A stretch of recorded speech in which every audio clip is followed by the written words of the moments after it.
So today we're going to do something basic. We're going to do some discs and pads on this 1 Series Beamer. My friend brought this car into me because it had a very loud bang on the ring road here in Kilkenny, and it turns out that he's missing a bit of the brake disc. I don't know if you can see it there from the top. We're going to go through it nice and slowly, no time lapses, to show you how to fix something like this at home yourself. So I'm going to break the wheels loose first. My bar. They're really tight. Put it down here and you can step on it.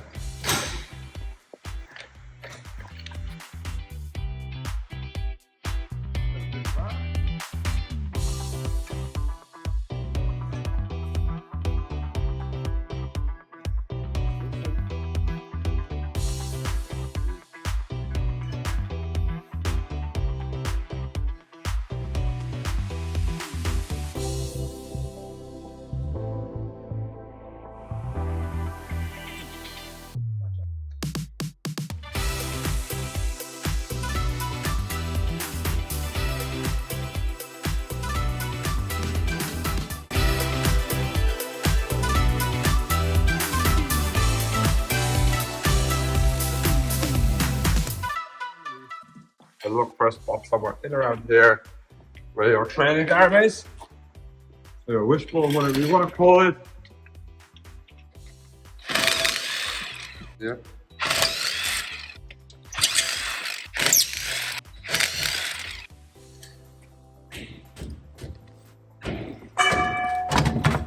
I like to take the wheel and put it underneath the car for more safety.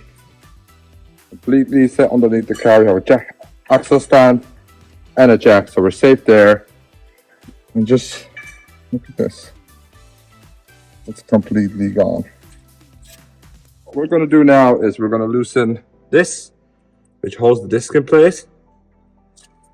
And then I'll loosen this bolt. There's a similar one on the bottom, which takes the caliper away. We'll hang it somewhere off here, take the disc off, put in new brakes. Now these bolts usually get pretty stiff, so I'm going to put some penetrating fluid on it, like this while I'm at it. I'll do the back 2 bolts as well. Leave it for a couple of minutes. So normally if you have someone with you, you can get them to step on the brake on the inside, but if you don't, it's the trick I used to do, or I like to do, sorry. Put your 2 bolts back in.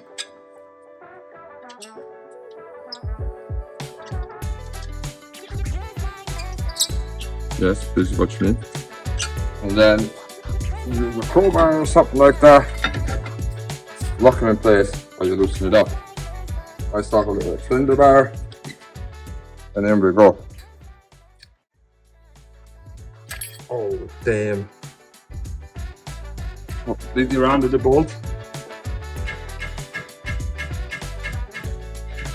Loosen the bolt with thread and let's see what happens now. Oh. And it'll work like a charm.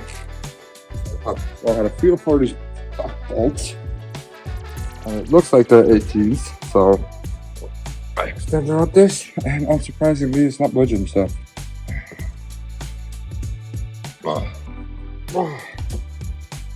thank God. It's loosened. You can see it's coming out nicely. I'm not gonna completely take it out. Just to give you an idea, here's the bottom one there.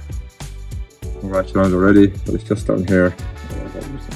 I got the bottom one out, got the top one all the way. There's a zip tie as well, that's no hassle, but I just found this wire, so I'm going to use that. I use it to suspend my caliper.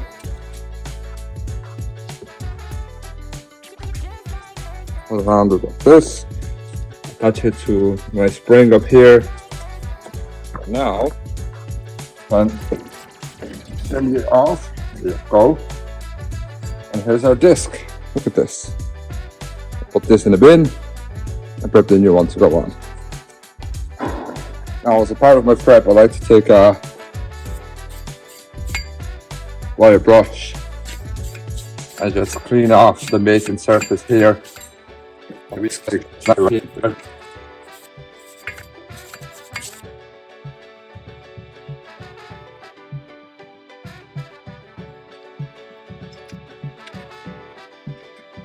can see the front pad, about 40% there.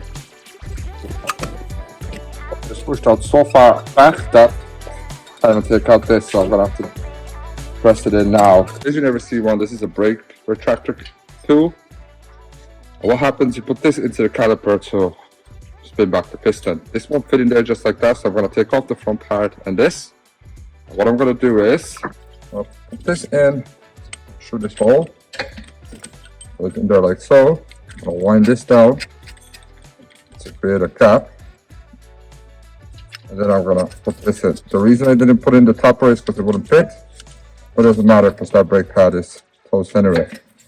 And now I just spin like this. So I compress it all the way in. Now here's our brand new disc.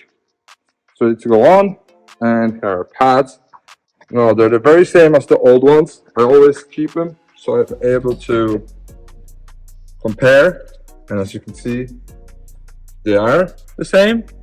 Now, normally I wipe this off with some brake cleaner, but haven't got any. But you can use like a rubbing alcohol or whatever it is that you desire, as long as it'll get rid of they put a coating of oil on these in the factory to stop them from rusting. I need to get rid of that, otherwise it will compromise your brake and have to start. I don't have that, so I'm just using some rubbing alcohol to get this off on both sides, and it should be okay. Now to put this in place using my hands and then this bolt, screw those in there and put it back in.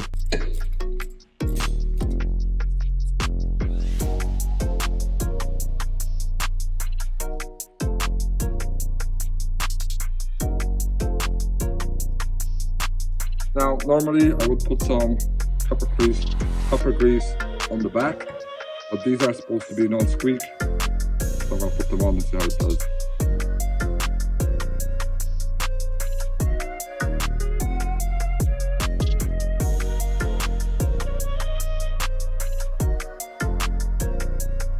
The way to install this back is to have this up top, this in here, and then you need to pull this into.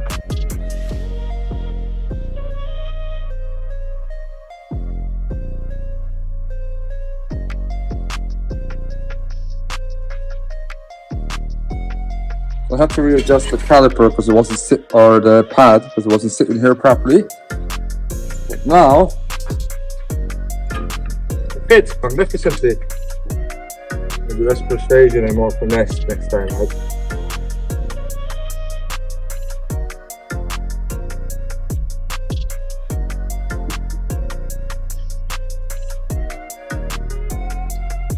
Just tighten those bolts on the back.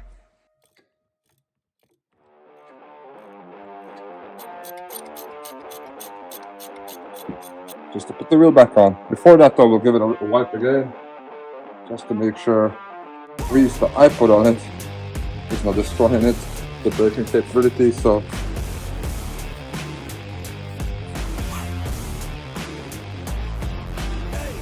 now we checked everything and I removed the wire from there. Everything's good in here. Brake pad sitting well. Bolts are tightened up well. This is clear. Now this reinstated. I'm gonna put the wheel back on. These on. Take out the jack or take out the stand. Lower the car, and that's it done.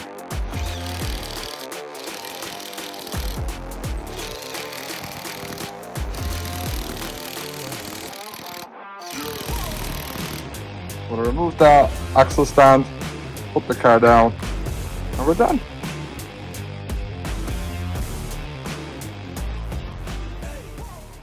That's the job done on this Beamer. I'm not showing you the other side because my friend Daniel, who came with the car, was actually simultaneously doing the other side, and that's pretty much done now as well. That was just a little preview of how you can save a couple of €100 by doing this at home. It will take anywhere from about 30 minutes to 2 hours, depending on how rusty it is. But normally, you're done within the hour, and you save yourself a few bob. The parts for this car were roughly about €180. And labor at a garage will probably set you back anywhere between €100 to €250. Now, to bet the brakes, what you're going to do is you're going to bring the car up to about 50 or 60 kilometers an hour. Bring the car up to about 50 or 60 kilometers an hour, and you gently apply the brakes till it stops. You do that about 8 to 10 times. Give it a little rest, and then you go again, and you apply your brakes firmly to a stop. You do that about 2 or 3 times. Give it about 15 or 16 minutes for the system to completely cool down. And then for the next 300 kilometers, say, just take it easy when you're braking so the pads bed properly into the discs. And then your braking system should be good all the time. Now, considering your fluid and everything else is good. That's how you bet the brakes as well. All right?